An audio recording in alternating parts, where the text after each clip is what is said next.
Bueno, entonces pasamos a la siguiente sesión. Monseñor Luis Calera Arguello García, es que es conocido de todos, o sea, no alguna cosa, pero me parece que no tiene sentido, ¿no? Entonces, simplemente, sí que con el tema que va a desarrollar, yo creo que toca bastante una insistencia muy continua del Papa Francisco. De hecho, en el cartelito este, el folleto este de Arriba de hemos puesto un texto que yo voy a leerlo, ¿no? Pidamos al Señor que libere a la Iglesia de los que quieren avejentarla, esclerotizarla en el pasado, detenerla, volverla inmóvil.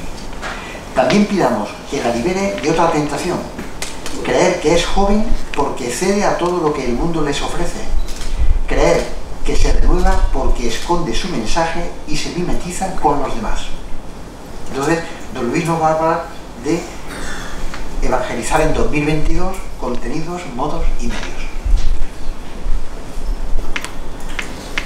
Buenos días de nuevo, seguimos en este diálogo sorprendente, ¿no? Gracias, don Higinio, por su reflexión, su propuesta. De una u otra manera, estando en la misma mesa, yo a la hora de hablar del anuncio del Evangelio me siento provocado, ¿no?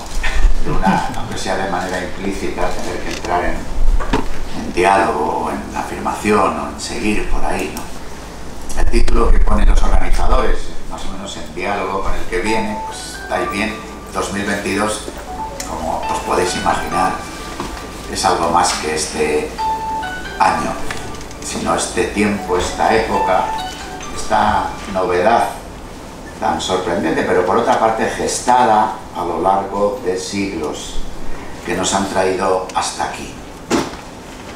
Bueno, yo también voy a utilizar de alguna manera la pauta propuesta, que es, voy a hablar hasta que se cumpla el tiempo, si me da tiempo para decir todo aquello que pensaba decir bien, y si no, pues bendito sea Dios. Quiero comenzar por leer un texto de la carta a los Romanos, que me parece de especial actualidad, no este texto, sino la carta entera, en la época que nos toca vivir. Porque la creación, expectante, está guardando la manifestación de los hijos de Dios. Porque sabemos que hasta hoy toda la creación está gimiendo y sufre dolores de parto. Ahí estamos, ¿no? Escuchando un gemido y al mismo tiempo experimentándole, porque nosotros también gemimos en nuestro propio cuerpo. Digo lo de la carta a los Romanos porque la carta a los Romanos inaugura un coloquio entre naturaleza y gracia. Un coloquio que reaparece con fuerza en los pequeños giros históricos. En tiempos de San Agustín, al final del tiempo antiguo, cuando comienza el tiempo medio, en tiempos de Lutero, ya citado, y también del Concilio de Trento, también citados, en el que el coloquio entre naturaleza y gracia toma una forma en la propuesta sacramental que hace la Iglesia, que se estructura y se recoge lo que venía siendo desde el principio, y la propuesta de coloquio entre naturaleza y gracia en el albor del tiempo moderno empieza a descifrarse como el diálogo entre la libertad y la gracia.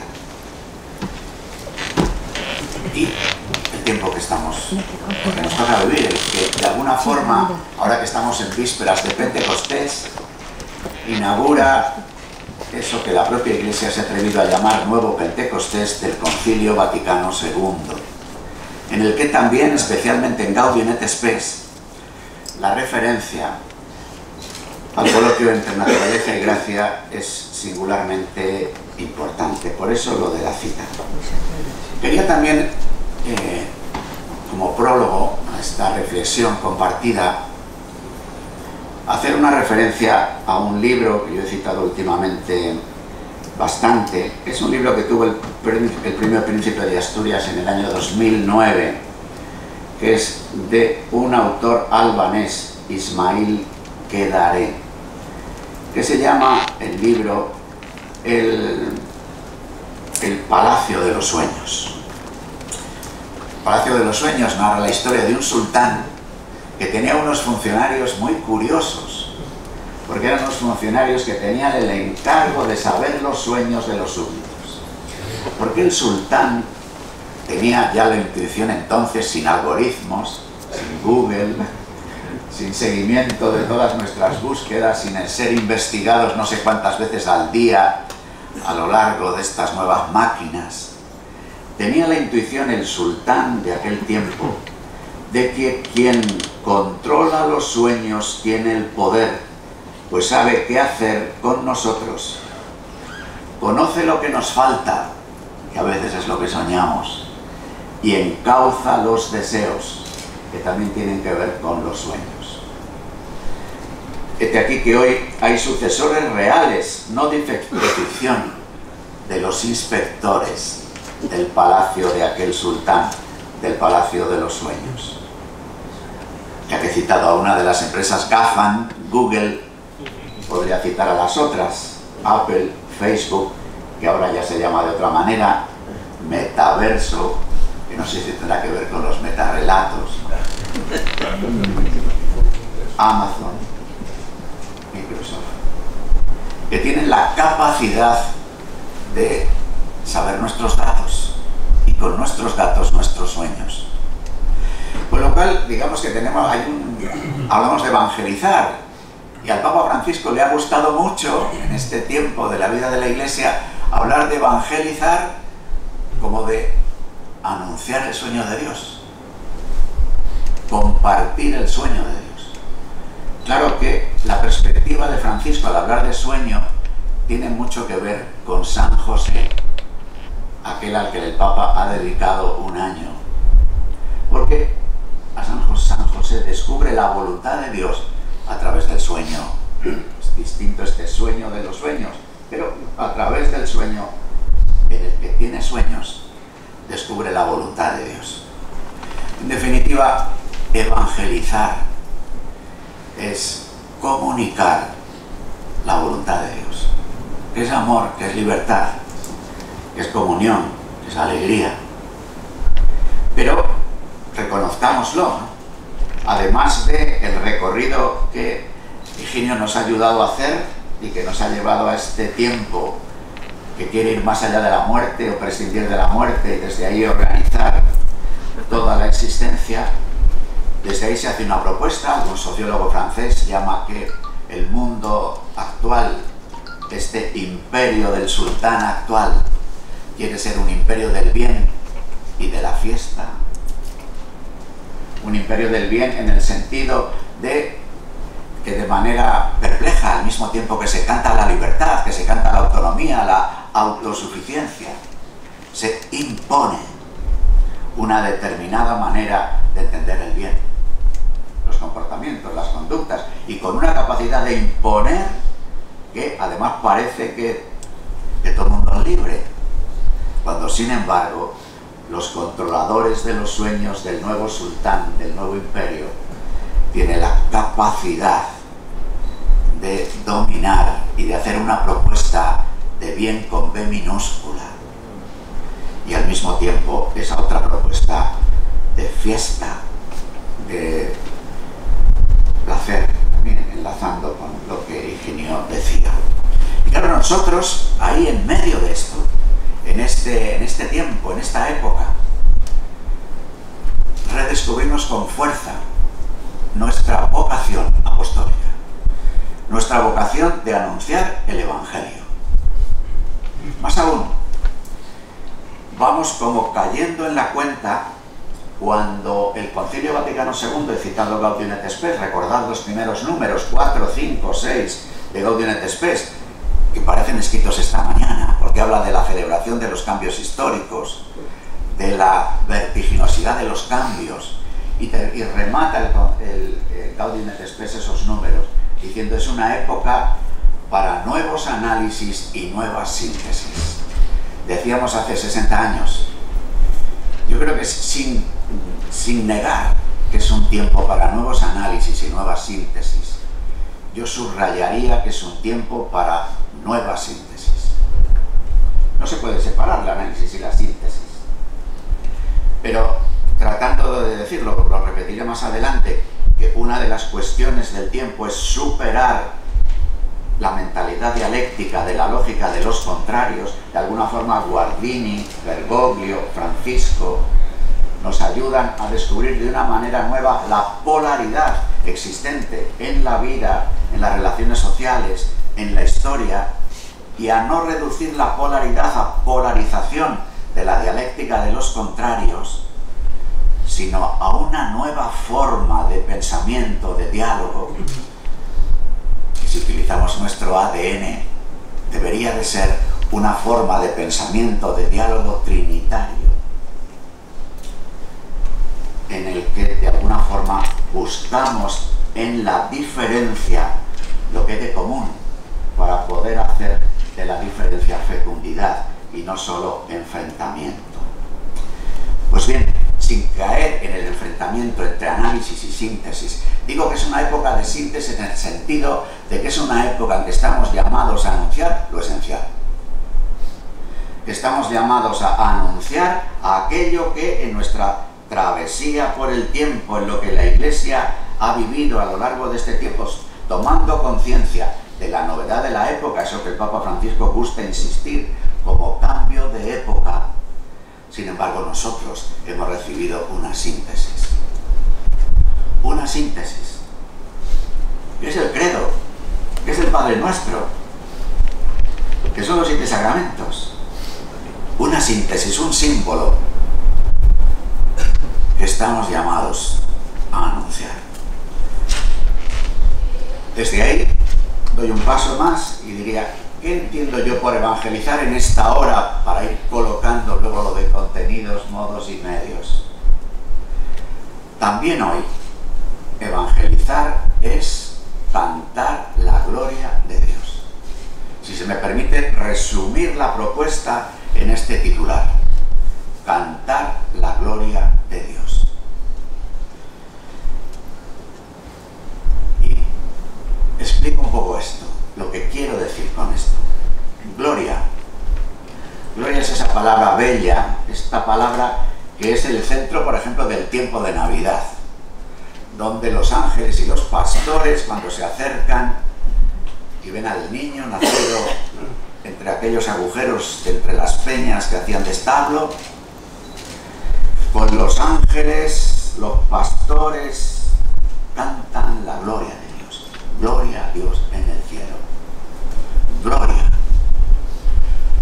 ¿Qué es la gloria? Es el esplendor de la verdad. ¿Qué es la gloria? Es el resplandor del bien. ¿Qué es la gloria? Es una luz que tiene densidad, que tiene peso. El peso del coloquio de la verdad y el bien, que no se pueden separar. Cantar la gloria de Dios. Cantar. También en este evangelizar, tiempo de síntesis, tiempo de anuncio de lo esencial, tiempo de anunciar el querigma. El querigma no como algo que ocurre al principio, como nos recuerda el Papa Francisco en Evangelii Gaudium y luego en tantos comentarios que él mismo hace a esta expresión, luego lo repite en Christus Vivit cuando anuncia el querigma para los jóvenes. El querigma, lo esencial, y además comunicado como un canto, porque querigma, del verbo kerixomai, es pregonar. Es quien realiza un anuncio cantado, como los pregoneros de nuestros pueblos, cuando llegaban y anunciaban cualquier cosa. Desde que llegaba de la capital de provincia los de la contribución a cobrar, como que llegaba el afilador, que además el afilador también pregonaba su oficio cantando. Es un pregón cantado. Cantado, que tiene mucho que ver con la búsqueda de la felicidad, pero ¿cuál es la novedad de nuestro pregón? Que nuestro pregón tiene que ver con la alegría más que con la felicidad. Son palabras intercambiables, podríamos pensar en la jerga de un coloquio, de un diálogo, pero son distintas. La felicidad tiene que ver de alguna forma con un movimiento que va de fuera a adentro. Soy feliz si logro lo que deseo. Si conquisto aquello por lo que lucho, si recibo aquello que espero. Mientras que la alegría tiene más que ver con un movimiento inverso, tiene más que ver con un movimiento de salida. Por lo cual la alegría es compatible con lágrimas en los ojos, mientras que la felicidad no. Más complicado que lo sea. Pero en todo caso, pregón cantado, cantar la gloria de Dios, referida, os decía, a la verdad y al bien, pero de Dios. Por eso creo que evangelizar en esta era, en este tiempo que nos toca vivir, que desborda seguramente incluso nuestra perspectiva histórica, tiene que ver con acoger la realidad, y vinculo realidad y verdad, acoger la realidad y verdad, despertar la razón y anunciar y testimoniar la gracia. Anunciar y testimoniar desde el encuentro con Dios que nos comunica la gracia, anunciarla y testimoniarla. Un anuncio que va inseparablemente unido del testimonio de una vida buena, de una vida lograda, de una vida en el que haber acogido el querigma además, tal como le subraya con tanta fuerza el Papa Francisco, que siendo cristológico es trinitario, porque es el querigma, claro, de que Jesucristo ha dado la vida por nosotros y ha vencido al pecado y a la muerte. Pero en el querigma que anuncia el Papa Francisco está también el anuncio de un Dios que es creador y padre, y el despliegue de este anuncio querigmático que realizan Laudato Si y en Fratelli Tutti es concreción de este anuncio del querigma de Dios, que nos ha mostrado su rostro y sus entrañas en Jesucristo, pero que hemos aprendido de Jesucristo su nombre y su historia, para poder decir Padre, y que este Padre es creador. Por lo cual, para nosotros, la fraternidad, que junto a la libertad y la igualdad era un lema de la Revolución Francesa, no solamente es un valor que hoy de alguna forma es un valor querido: fraternidad, solidaridad, fraternidad y el cuidado de unos por otros, fraternidad y la solicitud por aquellos que tienen especiales problemas, fraternidad que hace surgir en nosotros no solamente ya sentimientos de lástima, sino incluso compasión. Pero para nosotros la fraternidad no es un valor, sino es un hecho que brota de afirmar que Dios es Padre y Creador. Por eso el anuncio de este querigma de que Dios es Padre y Creador exige los hechos, exige hechos de personas cuya experiencia de filiación y de fraternidad se ve, se toca, cambia la perspectiva de relacionarse con los otros, cambia la manera de entender la economía, cambia la manera de entender la convivencia y la organización del común en la dimensión política de la existencia.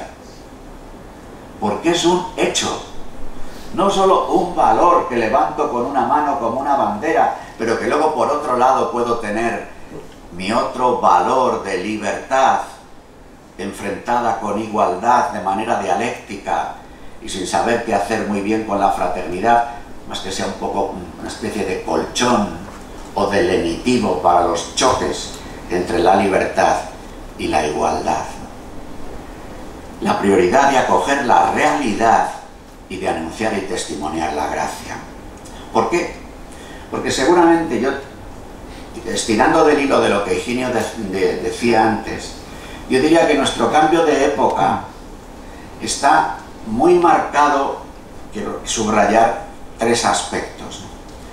Tres aspectos que se nos ha cambiado la ontología, es decir, la acogida y la comprensión de la realidad como don, desde la propia realidad corporal lo decías antes, la realidad de lo que nos rodea, la realidad de la naturaleza. Y sin embargo hay una sensibilidad ecológica. Por eso, en nuestra búsqueda de un diálogo trinitario, hemos de tratar de acoger incluso de aquellos que pudiéramos decir enfrentados. Hoy hablamos mucho en la Iglesia de España de combate cultural. Claro, el combate cultural se puede leer desde una dialéctica de los contrarios y desde una épica de lucha para la que no hay oídos, como se nos decía antes. O se puede entender como la expresión de algo que forma parte de lo que nosotros vivimos y anunciamos, que es que la vida es un combate espiritual. Pero al mismo tiempo la realización de ese combate espiritual pasa por querer, porque la fraternidad es un hecho, pasa por amar a los enemigos. Y amar a los enemigos pasa por descubrir en aquellos que están en la otra trinchera del combate cultural, preguntarnos qué querrán decir, cuál será lo que está en su corazón, porque las búsquedas permanentes del corazón humano forman parte de nuestro amor a lo real, porque hablan de su insaciable inquietud, incluso los nuevos derechos, esos de los que el progresismo cultural hace bandera y promueve, esos que se están haciendo ahora legislaciones de verdadera ingeniería social, como las leyes que estamos viendo que pasan por nuestro Congreso de los Diputados y el Senado.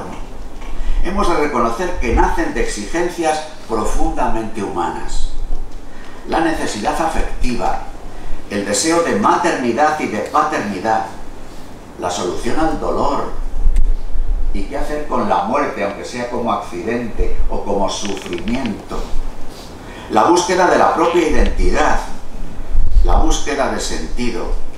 Cada uno de estos pretendidos nuevos derechos, que tantas veces nos parecen rechazables y lo son, hunden sus raíces en un tejido más profundo de cada existencia humana. Por eso tienen atractivo. Y por eso nosotros tenemos que escuchar a nuestros contemporáneos y hacer un anuncio bueno. Que los vínculos no disminuyen la libertad, que el amor la ensancha y que cuando se produce un desposorio entre libertad y amor, misteriosamente surge la alegría, aun sin buscarla. Porque estos latidos profundos del corazón humano, libertad, amor, alegría, están también en el corazón de nuestros contemporáneos. Viviéndose de manera dialéctica, es verdad que hoy es más importante libertad que amor, hasta el punto de que cuando se establece una relación, una alianza, incluso una alianza matrimonial, cuando uno de los dos ve su libertad amenazada, dice, ahí te quedas, porque es más importante mi libertad que el amor que necesariamente hemos de cuidar juntos. Así, el anuncio que hemos de realizar es cantar la gloria de Dios. La gloria de Dios. Por eso el mensaje central que hemos de comunicar hoy es que Dios existe. Afirmar que Dios existe y es bueno creer en Él. Anunciar que Dios nos ha manifestado su rostro en Jesucristo y su presencia nos ayuda a comprender mejor la realidad, pues forma parte de la realidad. La presencia de nuestro Dios encarnado que se manifiesta en la historia nos ayuda a interpretarla mejor y a colaborar en los pasos adelante de la propia vida histórica de los pueblos. El hombre es capaz de Dios, dice nuestro catecismo, y Dios ha querido salir al encuentro de cada persona. La Iglesia ha de ser tienda de campaña que facilite este encuentro. Tienda de campaña que hoy Francisco dice hospital de campaña. Hospital de campaña. Porque muchas de las circunstancias del mundo en el que vivimos, que es un mundo en guerra, aunque no se quiera escuchar con los oídos la lucha, un mundo en guerra, ahora la de Ucrania. La ministra de Defensa, cuando estuvo en la Fundación Pablo VI, en el coloquio que tuvimos sobre Iglesia y Sociedad Democrática, dijo, y me imagino que ya sabrá algo de esto, que en el mundo actual hay 86 conflictos donde suenan las armas en el mundo. 86. Pero además de esa guerra, que es una guerra, podríamos decir, convencional, de armas, hay un mundo en guerra a la hora de cómo gestionar la globalización. Un mundo en guerra, precisamente por este conflicto de los sueños al que me refería al principio y el que nosotros el sueño de Dios que nosotros queramos ofrecer, ¿no? El hombre es capaz de Dios y la Iglesia de ser tienda de campaña que facilite este encuentro. Pero ya nos decía Pablo VI al final del concilio: la religión del Dios que se hace hombre ha de anunciarse a un hombre que se cree Dios. Y que podríamos añadir ahora, y que cuando empieza a sentir melancolía porque creyéndose Dios no le salen las cuentas, empieza a hacer juegos con los animales y con las máquinas para tratar de compartir el espacio, o hacer alianzas con las máquinas para que el hombre que se cree Dios pueda encontrar en su nueva alianza con las máquinas una respuesta a su pretensión. Pero en todo caso, la religión del Dios que se hace hombre ha de anunciarse a un hombre que se cree Dios o que experimenta la melancolía de ver que no lo es y siente pulsiones suicidas.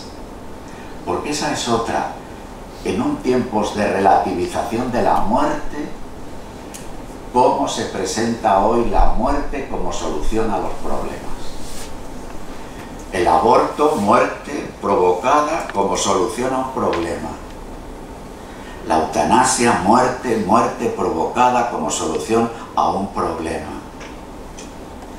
Los muertos de hambre y de asco, los muertos en los mares, en los océanos, donde huyen personas tratando de llegar a lugares donde se cumplen los sueños, y aceptado como solución a los problemas. La muerte, como recordaba Ratzinger cuando escribe en el año 2000, que como los hombres han perdido la esperanza de poder dar alimento a todos, ahora, decía ya en el año 2000, escribe esto, un texto en el periódico italiano Avvenire en el año 2000, justo al hilo de la proclamación por Naciones Unidas de los llamados entonces Objetivos del Milenio. Y fue profético ese texto de Ratzinger, porque dice: como los hombres han perdido la esperanza de poder dar de comer a todos, tienen ahora una nueva pretensión, que es la de disminuir los comensales a la mesa. Cuando 15 años después en Nueva York se hace un balance de los objetivos del milenio, de los que se han cumplido o se han dejado de cumplir, la reducción del hambre en el mundo que se había planteado para que se cumpliera en el 2015 en un determinado porcentaje, se aplaza 50 años. Y el único de los objetivos del milenio que había sido cumplido en su práctica totalidad es el llamado objetivo de la salud reproductiva. Entre otras cosas, tenía bastante que ver con la extensión del aborto y de los anticonceptivos. En numerosas partes del mundo existe hoy un extraño olvido de Dios. Parece que todo puede funcionar del mismo modo sin Él, pero al mismo tiempo existe también un sentimiento de frustración, de insatisfacción de todo y de todos. Dan ganas de exclamar: no es posible que la vida así sea así. Verdaderamente no. Y de este modo, junto al olvido de Dios, existe como un boom de lo religioso, un boom de las búsquedas de diversa manera, con propuestas de espiritualidades, dicho sea entre comillas, de origen oriental, occidental, de lo que fueran. Escribía también, decía el Papa ya Benedicto XVI en la Jornada Mundial de la Juventud de Polonia: no quiero desacreditar todo lo que se sitúa en este contexto de la búsqueda de lo religioso. Puede darse también la alegría sincera del descubrimiento, pero exagerando demasiado, la religión se convierte casi en un producto de consumo. Se escoge aquello que place y algunos saben también sacarle provecho. Ha cambiado la ontología, la acogida y la comprensión de la realidad como un don. Ya está cambiando, ha cambiado nuestro sentido común moral, hay como una inversión normativa. Bueno, hemos de reconocer que el cristianismo, en sus primeros siglos, en su primera andadura, tuvo la capacidad de hacer una inversión normativa en el mundo pagano, en el mundo romano, en el mundo griego. Y ahora nos encontramos con la sorpresa de que estamos llamados a evangelizar cuando se ha producido una nueva inversión normativa, desde las características de lo que Higinio nos ha dicho antes. Por eso es tan importante testimoniar y cantar la gloria de Dios, hacer elogio de la razón en su coloquio con la realidad y testimoniar la gracia desde la cual pueda de nuevo surgir una nueva inversión normativa. Desde lo que la gracia significa, que es romper los amores de correspondencia, desde lo que la gracia significa, que es la capacidad de dar la vida por otros, desde lo que la gracia significa, que es la capacidad de amar y servir, de amar a los enemigos, de entregar la vida por los demás. Bien, demos un paso más, ¿no? Si el contenido de la evangelización tiene que ver con el anuncio de Dios, con cantar su gloria, y que el anuncio de Dios y cantar su gloria tiene que ver con la verdad, razón, con el bien, gracia, y con un nuevo coloquio entre la naturaleza y la gracia, carta a los romanos, carta a los gálatas. ¿Dónde estarían algunos modos, por seguir con la terminología del título, digamos, ¿no? Lo quiero resumir solamente en una cuestión, que es, aquí muchos de los que estamos somos presbíteros y hemos sido ministros del sacramento del bautismo. Nosotros cogemos el ritual del bautismo y en el comienzo del bautismo, cuando vienen los padres y padrinos con el niño, ahora que hacemos también bautismo de adultos, cuando viene el adulto acompañado de sus padrinos a recibir el bautismo, en el momento inicial, el que preside la celebración pregunta al catecúmeno o pregunta al infante que viene acompañado de sus padres y padrinos: ¿qué quieres? ¿A qué venís? ¿Qué queréis? Ahora hay una pregunta evidente, una respuesta, perdón, evidente, pues el bautismo, vaya qué cosa pregunta este cura. O sea, que vamos a venir al bautismo. Pero el ritual nos ayuda a descubrir que hay además estas tres respuestas. Tres respuestas que yo creo que sitúan bien el territorio, la modalidad donde este cántico de la gloria de Dios ha de realizarse o puede realizarse. ¿Qué pides a la Iglesia? La gracia. ¿Qué pides? Incorporarme a la Iglesia, cuerpo de Cristo. ¿Qué pides? La vida eterna. Y estas tres cuestiones, la gracia, la Iglesia, cuerpo de Cristo y la vida eterna, nos sitúan en los tres coloquios, en los diálogos que siempre, en cualquier momento de la evangelización, pero que de una manera singular, en una época, en un tiempo eje, en un tiempo de gran transición, adquieren una importancia singular. ¿Qué pides a la Iglesia? La gracia. Y desde ahí, esto que ya vengo diciendo, este coloquio entre libertad y gracia, este coloquio entre razón y fe, como una de la modalidad permanente donde hemos de hacer el anuncio que cante la gloria de Dios, donde hemos de poner delante los hechos de la realidad, los hechos de la realidad en su dimensión, podríamos decir, natural, y los hechos también de la realidad histórica, en el que se producen situaciones tan diversas de los hombres y mujeres de nuestro tiempo. ¿Qué pides a la Iglesia? La gracia. Y para poder tener un coloquio entre libertad y gracia, entre fe y razón, ¿qué pides? Incorporarme a la Iglesia, ser el cuerpo de Cristo. Y hay otro permanente coloquio, que es el coloquio entre Iglesia y sociedad, que es singularmente nuevo en esta evangelización, en esta hora que nos toca vivir, especialmente en eso que llamamos Occidente, y si queréis todavía más dentro de Occidente, en España, donde la urdimbre entre iglesia y sociedad ha sido tan fuerte, donde la comprensión misma de nuestra propia nación es muy difícilmente separable de nuestra condición católica, desde lo que han significado a lo largo de siglos el empaste entre la Iglesia y la sociedad, y además la sociedad organizada, los reyes católicos, la monarquía hispánica, hasta llegar a la última expresión del nacionalcatolicismo en tiempos del general Franco.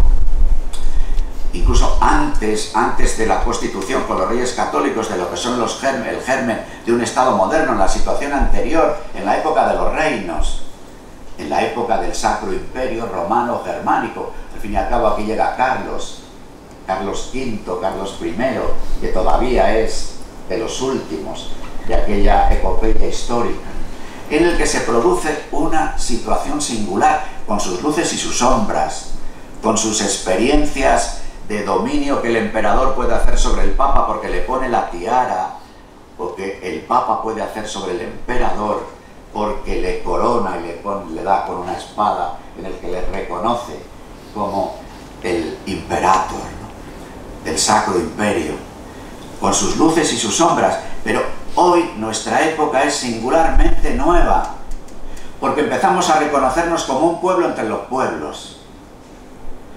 Empezamos a reconocernos como un pueblo entre los pueblos que, desde el punto de vista de lo que son las grandes fuerzas de la generación cultural, nos podemos considerar una minoría cultural. Pero al mismo tiempo nos cuesta muchísimo hacerlo, porque por otra parte sigue siendo muy expresiva en nuestra patria tanto la religiosidad popular como el significado de las fiestas, como la presencia de la Iglesia, como la realidad del patrimonio, como nuestra propia situación institucional, ¿no? Pero no cabe duda de que aquí hay una modalidad donde el anuncio del Evangelio y cantar la gloria de Dios nos está pidiendo ensayos nuevos. Para lo cual es muy importante que la Iglesia sea pueblo, que nos constituyamos como pueblo, que generemos un pueblo entre los pueblos, frente a vivencias individualistas o autosuficientes en la manera de poder vivir la pertenencia a la Iglesia y la vida de la fe.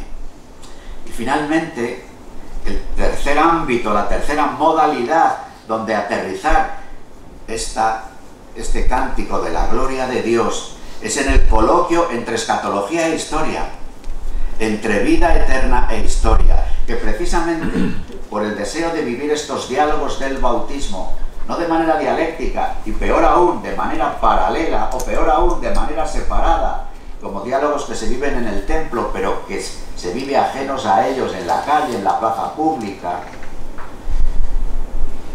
El diálogo entre escatología e historia es un diálogo tal, el diálogo entre lo que vivimos en la historia y la vida eterna, es un diálogo que nos ayuda a hacer germinar en la historia lo que, siendo eterno, no es algo que acontezca solo post-mortem, no es algo que dure mucho, aunque no nos podamos imaginar, sino que sí que tenemos, lo acabamos de celebrar.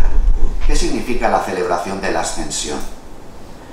Que Jesucristo está sentado a la derecha del Padre, y decimos y hemos predicado que eso no significa que se aleje, porque si está sentado a la derecha del Padre está en el lugar de Dios y en el tiempo de Dios, valga la contradicción. El lugar de Dios y el tiempo de Dios. Y el lugar de Dios y el tiempo de Dios abraza todos los lugares y todos los tiempos. Tiene la capacidad de emerger en cada momento de la historia. Por eso podemos celebrar la Eucaristía en cualquier lugar del mundo. Por eso cualquier lugar del mundo donde se pone la mesa de la Eucaristía es Jerusalén. Porque Jesucristo está sentado a la derecha del Padre. Y porque está sentado a la derecha del Padre y es nuestra cabeza, nosotros, su cuerpo, podemos, unidos a Él, vivir ya la Eucaristía. La Eucaristía que es celebración del acontecimiento fundante, pero que es anticipación del octavo día, Por eso es la escuela permanente, la Eucaristía del domingo, para vivir el coloquio entre escatología e historia, entre vida eterna e historia, que claro, nos hace pensar en cómo en la historia de los hombres y mujeres de cada tiempo, podemos anunciar la llegada del reino de Dios, podemos meter nuestras manos para que el reino de Dios germine, podamos denunciar todo aquello que se opone al reino de Dios, podamos expresar el reinado de Dios desde el cuidado de la creación y la visibilidad cada vez más plena del hecho de la fraternidad. Así, amigos, estamos llamados a anunciar y cantar la gloria de Dios como testimonio, como pueblo, personal y comunitariamente, viviéndola además en nuestro recorrido en el tiempo, sabiendo que forma parte de un combate espiritual, por tanto viviéndola de manera militante en ese sentido. Quiero terminar planteando algunos medios, o que podrían ser más que medios, escenarios donde lo planteado puede aterrizarse, ¿no? Claramente, el punto de partida que no podemos dar por supuesto es hablar de Dios, ver la manera de comunicar, de testimoniar nuestra condición de creyentes, la presencia de Dios, como hizo también el cardenal Ratzinger en Subiaco días antes de ser llamado a la sede de Pedro, cuando plantea a los contemporáneos vivir velutisideus daretur, después de haber hecho el ensayo durante 2 siglos de vivir etsideus non daretur.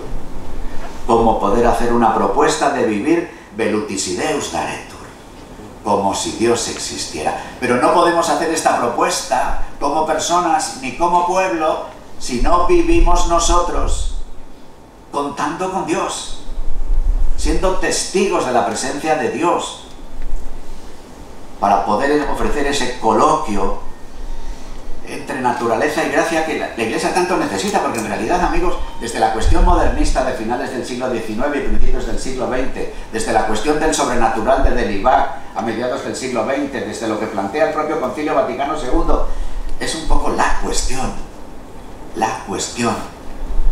vivir en Dios, vivir desde Dios, vivir para Dios, hacer ver que lo sobrenatural, que la gracia, de alguna forma, incluso podríamos decir, ¿no?, que los creyentes somos no poshumanistas, sino transhumanistas avant la lettre, en la medida en que tenemos una propuesta de vida que supera lo humano, de vida humano-divina, que de alguna forma desde el bautismo y comulgando la Eucaristía, somos humano-divinos. Somos humano-divinos. Cantando la gloria de Dios para pinchar el globo de la vanagloria, para no hacer creer desde esta pretensión de ser humano-divinos un título de vanagloria. Lo que más necesitamos en este momento de la historia, decía Ratzinger en Subiaco, son hombres que a través de una fe iluminada y vivida hagan que Dios sea creíble en este mundo. El testimonio negativo de cristianos que hablaban de Dios y vivían como si Dios no existiera o contra Él ha oscurecido la imagen de Dios y ha abierto la puerta a la incredulidad. Necesitamos hombres cuyo intelecto sea iluminado por la luz de Dios, a quienes Dios abre el corazón de manera que su intelecto pueda hablar al intelecto de los demás y su corazón pueda abrir el corazón de los demás. Necesitamos hombres que tengan la mirada fija en Dios, aprendiendo de ahí la verdadera humanidad. Un segundo paso sería una propuesta de antropología que ayude a interpretar lo humano. En realidad, de estos 2 acentos, hablar de Dios, proponer a Dios, y la propuesta de antropología, nos harían caer en la cuenta de la importancia de proponer la persona. La persona, hoy reducida a individuo, independiente y autosuficiente, recuperar la persona, que por otra parte la propia palabra persona aparece en los diálogos trinitarios, en la propuesta trinitaria, anunciar el querigma trinitario por una parte y encarnar el querigma trinitario en una propuesta de persona, en una reflexión sobre la persona, en una antropología que ayude a interpretar todo lo humano. Una antropología que nos hace caer en la cuenta de que somos espíritu y cuerpo, en una antropología que nos hace caer en la cuenta de que mirando a nuestra corporalidad somos varón y mujer, desde el significado de la diferencia sexual. Cada vez más importante poder hablar de esto y presentarlo, y desde el significado que tiene el ser yo y pueblo. Es decir, desde la propia comprensión de la persona surge su despliegue, el despliegue de todo lo humano en lo personal, en lo ambiental y en lo institucional. Y esto es bien importante porque una verdadera comprensión de la persona desde la antropología trinitaria nos hace caer en la cuenta de la importancia que tienen nuestras relaciones y las instituciones que permiten que la persona transmita la vida, que la persona transforme la naturaleza, que la persona vaya a lo largo del tiempo teniendo capaz de, desde la genealogía y desde la biografía, de ir haciendo también una historia compartida. Por eso, qué importante es, en este tiempo de síntesis, hacer una propuesta del anuncio de Dios y del anuncio de la persona que encuentra su despliegue en lo que llamamos doctrina social de la Iglesia, tratando de salir al paso de una división que nos hace daño, que es una distinción entre moral personal y moral social, entendiendo moral personal solo como moral sexual y entendiendo la moral social solamente como las cuestiones que tienen que ver con la atención de los pobres, con las cuestiones económicas y sociales. Algo de lo que vemos hoy ha sido en las últimas semanas una cuestión de comentario en los digitales que hablan de la vida de la Iglesia. Y es que la Iglesia es solo una ONG que va creciendo sus actividades sociales al mismo que disminuye su vida sacramental y demás, ¿no? Yo creo que también esto tiene bastante que ver con esta falsa división en el que pareciera que los asuntos de la persona, de la vida, de la familia van por un lado y los asuntos de la economía, de la política, de las cuestiones internacionales, de la justicia social, de la solidaridad, del cuidado de la creación, del planeta, van por otro lado. Nuestra propia comprensión de la persona y su despliegue nos hacen caer en la cuenta de cómo está interrelacionado lo personal, lo ambiental y lo institucional. Y eso lo despliega la doctrina social de la Iglesia, que lo que precisa es un pueblo que la encarne, que la viva y que la ofrezca como referencia para organizar el común.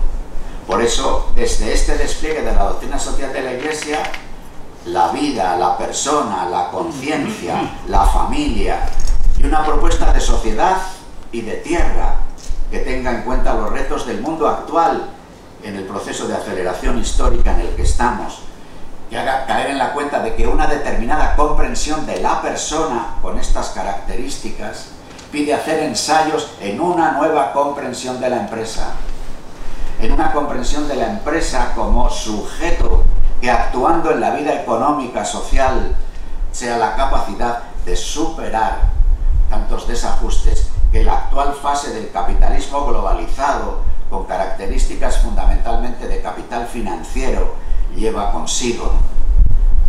Ante los diversos modelos de empresa, el capitalista, el estatista, el cooperativista, cómo ser capaces de engendrar desde una propuesta de persona, de familia. También tenemos el estado del bienestar en una situación de reformulación, de crisis, de paso adelante. También el sujeto relacional, la familia abierta a la vida, la familia de familias, la sociedad que viva amistad civil, tienen la capacidad de ofrecer perspectivas nuevas.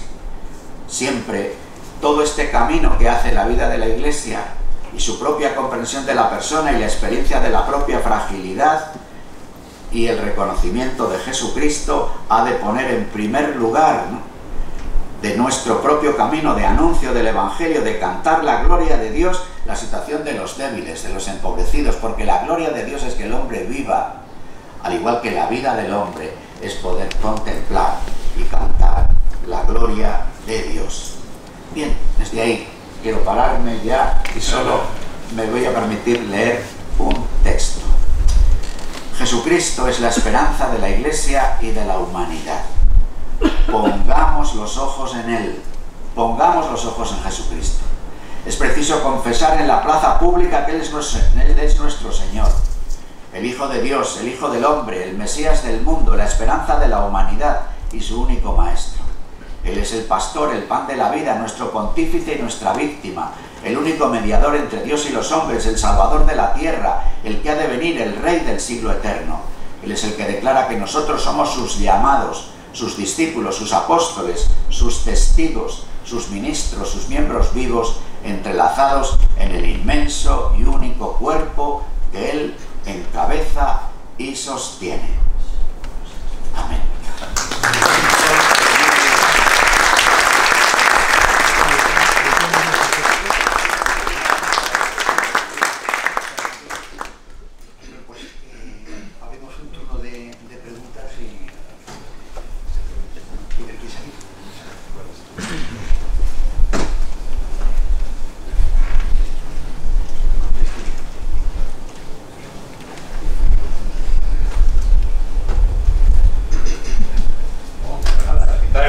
Por este banquete estupendo que se da esta mañana. Yo quería plantear ante la tentación que tenemos de superar la ética sexual de la Iglesia, que está planteando muchos ambientes. Me gusta esa no división entre la moral personal y la moral social. Me parece muy interesante el resultado final. Pero yo estoy reflexionando hace tiempo sobre la obra de Mary Eberstadt, cómo Occidente ha perdido realmente a Dios, ¿no? La tesis de la secularización que plantea, para mí me parece muy sensata, pone claramente que el tema de la familia y la secularidad, la pérdida del sentido de Dios son inseparables, ¿no?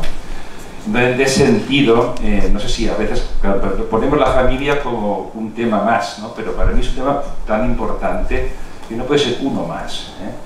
Y en ese sentido, incluso me atrevería a plantear, ¿no?, si se puede hablar de pueblo sin familia. ¿Hasta qué punto la crisis familiar es la crisis del pueblo, ¿no? Y esto, unido a esa revisión de la moral sexual, me parece que es muy peligroso. Sí. Yo la propuesta que he querido hacer, de hecho, y la propia comprensión de la persona y el significado de la diferencia sexual lleva consigo la propuesta de familia, eso es evidente. Lo que ocurre es que, precisamente porque se trata de hacer una propuesta en despliegue de todo lo que significa la persona a imagen y semejanza del Dios comunión, del Dios personas, del único Dios en tres personas, yo creo que es muy importante que situemos nuestra propia propuesta de familia ligada a la comprensión de la persona, el significado de la diferencia sexual y la apertura de la familia. Recordemos, por ejemplo, lo que gritaba Juan Pablo II en Familiaris Consortio, en el que hablaba de la familia y del futuro de la humanidad, familia y sé lo que eres, familia y sus diversas tareas y misiones. Y situaba también el Papa Juan Pablo en Familiaris Consortio la misión de la familia en ser familia de familias y en su implicación en todo lo que pudiéramos llamar la cuestión social. Evidentemente hay que distinguir para unir, ¿no? Volvamos a los clásicos, ¿no? Pero porque si hablamos de todo al mismo tiempo y siempre puede ser confuso. Pero yo sí que creo que es muy importante en este tiempo que yo he dicho de síntesis, que no se nos olvide nunca poner en relación, cuando hablemos de familia, las otras dos patas del trípode, la persona y el despliegue de la persona y familia en la transmisión de la vida, en la realización de la historia, en lo que significa también el hogar, la economía, la política que la familia de familias realiza.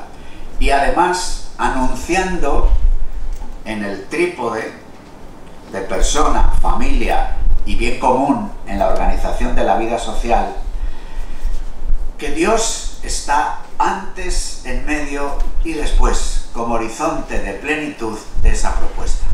Eso es lo que quiero decir.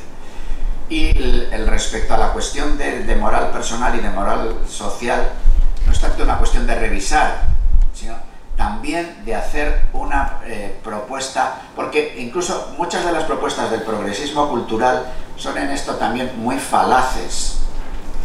Y al mismo tiempo que desde determinado pensamiento de izquierda se acusa cada vez menos, porque la izquierda devorada por el progresismo cultural ha dejado de ser izquierda, pero se puede plantear como una crítica a determinado uso de los bienes, una crítica a la propiedad privada, al mismo tiempo que se defiende la propiedad del propio cuerpo, en un manifiesto doble rasero. Pero nosotros como respuesta podemos también ofrecer un doble rasero, porque estemos planteando una propuesta de entrega en el matrimonio, en la familia, de fidelidad en la familia y en el matrimonio, al mismo tiempo que toleramos infidelidades en lo social y falta de entrega en la familia de familias, en el bien común.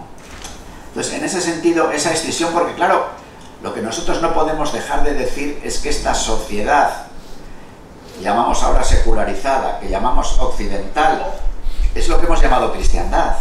Y lo digo cristiandad en el sentido incluso más noble de la expresión.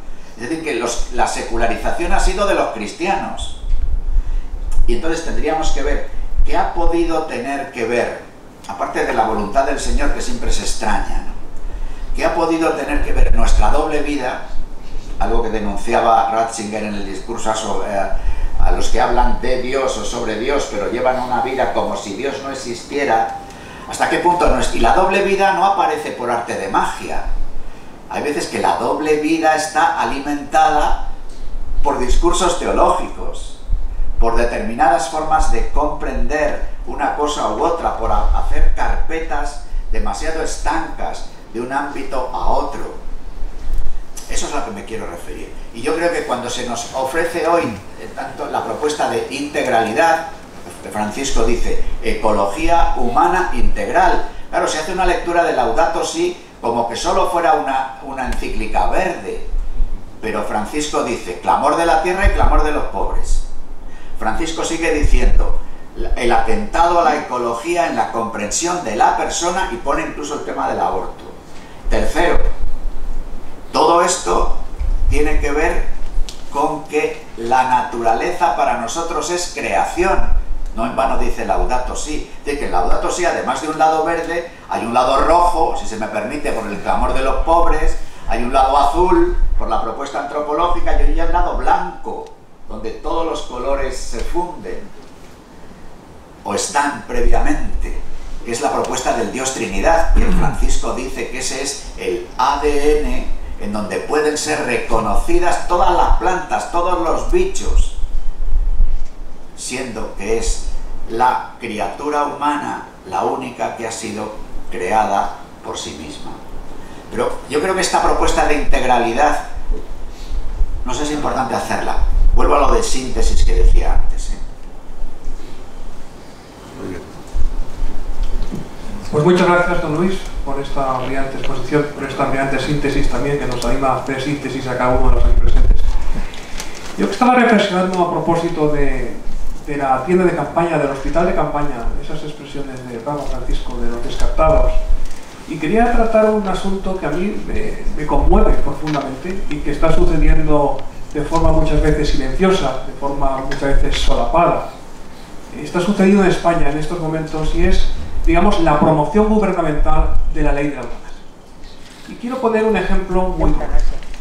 En estos momentos asistimos a unas visitas reiteradas por parte del profesional sociosanitario, vamos a llamar trabajadores sociales, a domicilios que por lo general nunca habían visitado, para incentivar, para promocionar la eutanasia a todos los niveles.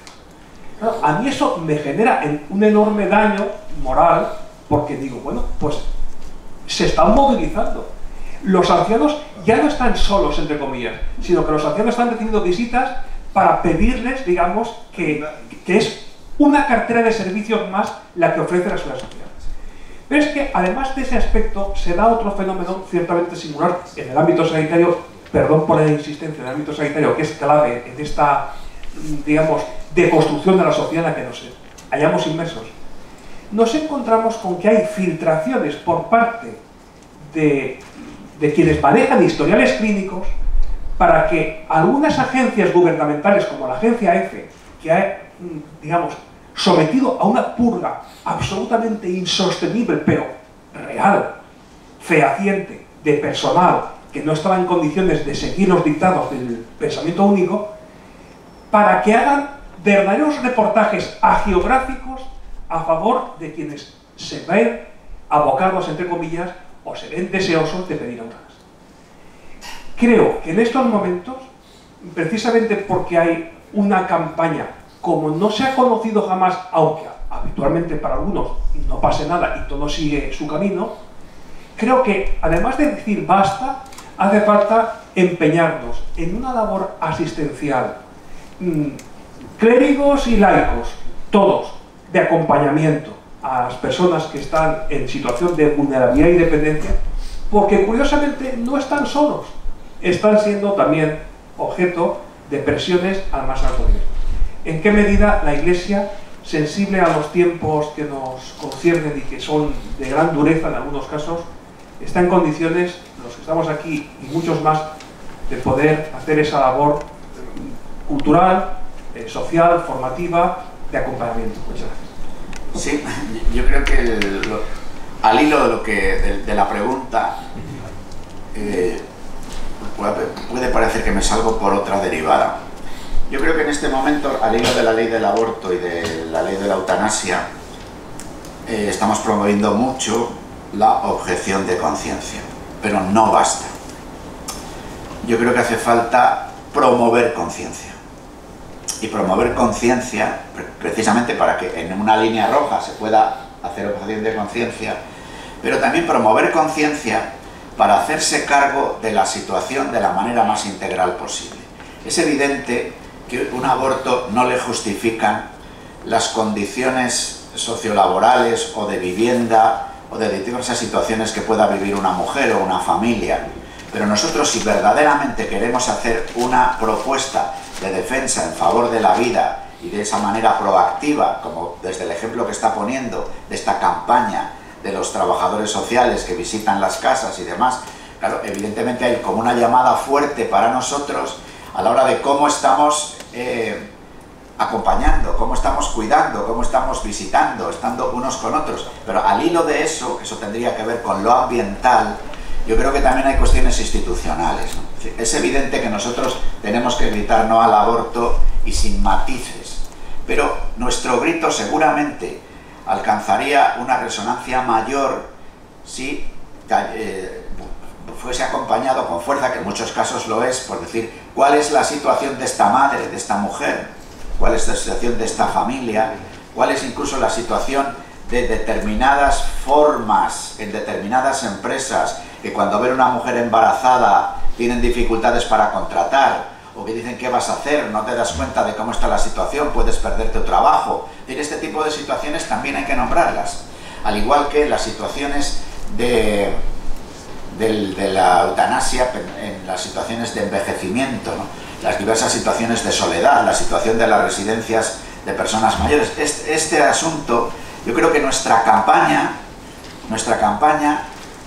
además de ser una campaña en negativo, que podamos decir no al aborto, no a la eutanasia, que ha de decirse, tiene que ser una campaña en positivo, en el sentido de que nuestro sí a favor de la vida lleva consigo dimensiones distintas. Una vez más, lo que decía antes de unir las propuestas de moral personal y de moral social, sin querer decir que pueda quedar justificado que una mujer llegue a abortar porque va a perder el trabajo o por esta situación, ¿no? Pero no cabe duda de que son contextos que condicionan las situaciones de las personas.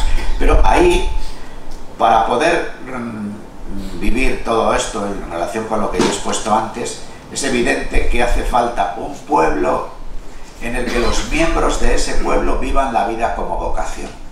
Y desde el punto de vista de vivir la vida como vocación, los laicos tienen una vocación que se llama vivir la caridad política. Y la caridad política asume todas esas dimensiones.